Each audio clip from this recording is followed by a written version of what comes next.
Hello, everyone, and welcome again to another Teacher Joseph podcast. Well, today we're going to talk about chuggers. Chuggers.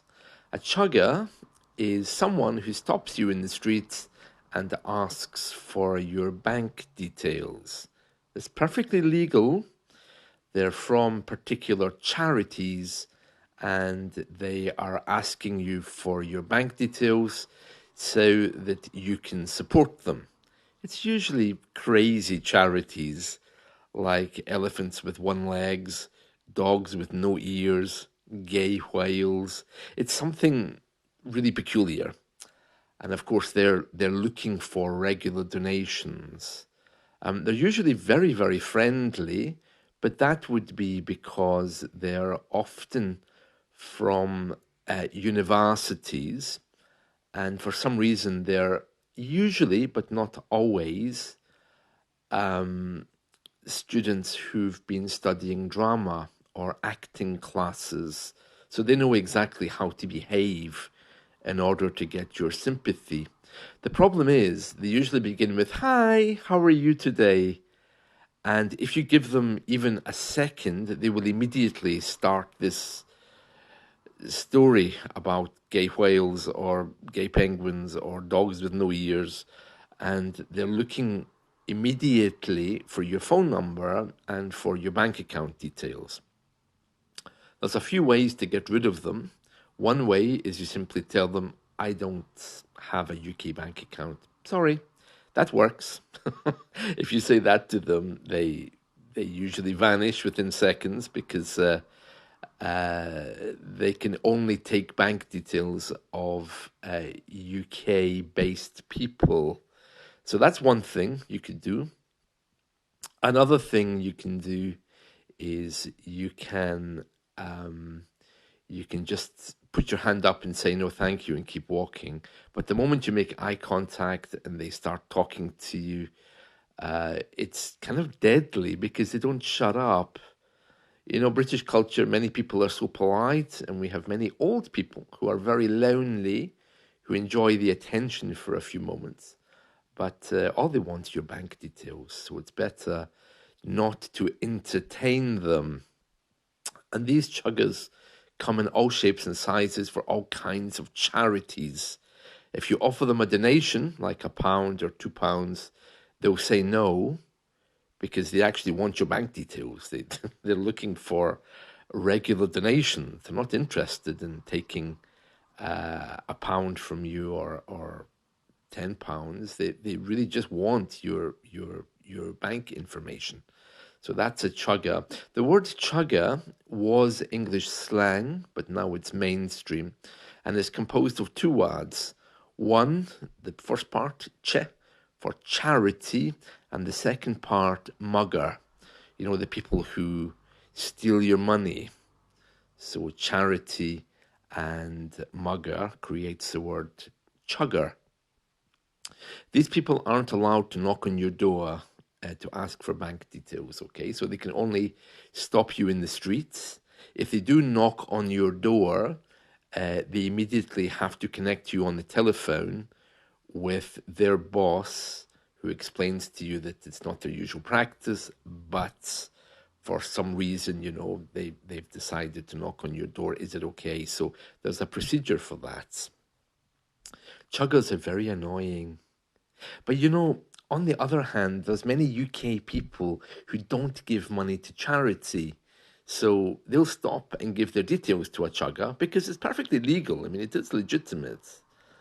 And they might feel better because maybe they don't give money to charity regularly. But I think it's a personal thing, your choice to give money to charities. And I don't think it's right that we should be intimidated on the streets into giving money to anybody. On the high street, there's not only chuggers, there's also other groups as well who are looking for cash. There's a magazine that homeless people sell called The Big Issue. It usually costs around £2 or £3. You can buy that and give them cash if you want. They're authorized people, they wear ID badges.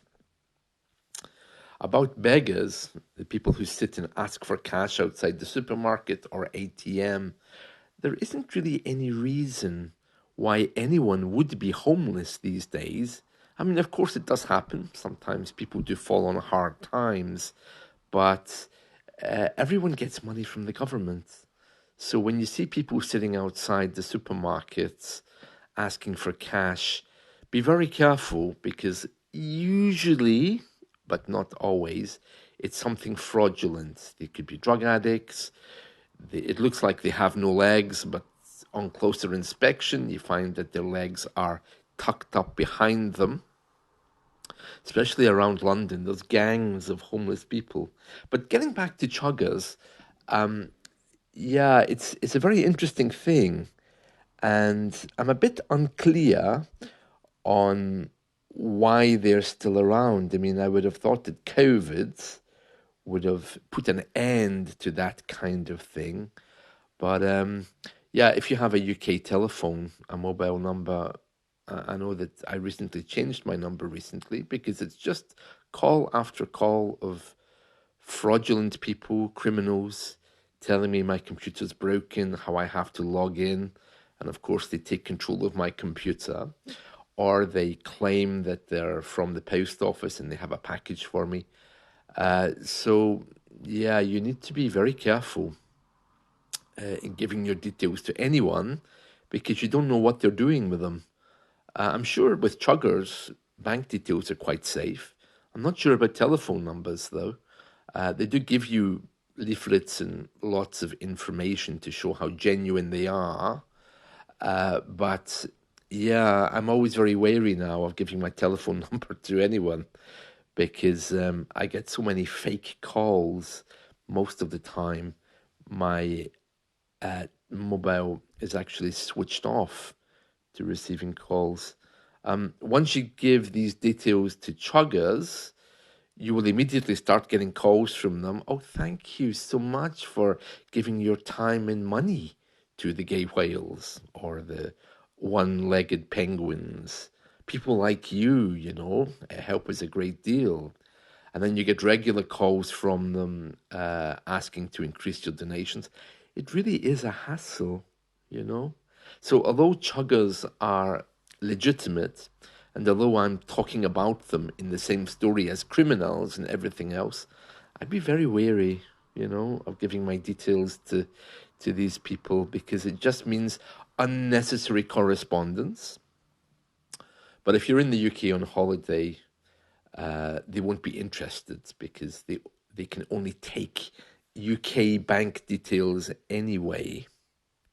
Also, in our UK streets, there's groups from all over the world asking for cash to support either Palestine, Israel.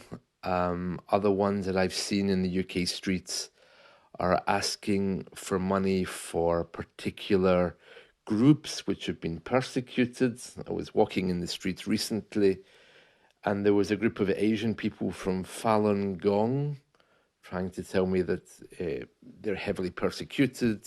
Could I give a donation? Do I want to be on their mailing list? And I'm thinking, I'm really sorry for you, but no, I don't want to give money to charities that I know nothing about. You see, when you live in a diverse country, you automatically find people from other countries who are trying to gather support in your country for their cause back home. It's very nice. I mean, it's very good, and many people do follow these kinds of charities. But you can't help everyone. And even though I'm vegetarian, I don't care about animals. Many people are puzzled about that. They say, oh, you're vegetarian, you must love animals. And I'm thinking, no, I don't love animals. I just don't want to eat them. But I don't actually care about them. Sorry. So, when the Hare Krishna people come to me, they can see I'm vegetarian. I don't know how they know, but you can just know when someone's vegetarian. They come to you and they say, oh, you're vegetarian. And I'm thinking, yeah, but I really don't care about cows. Sorry. So no money for you today.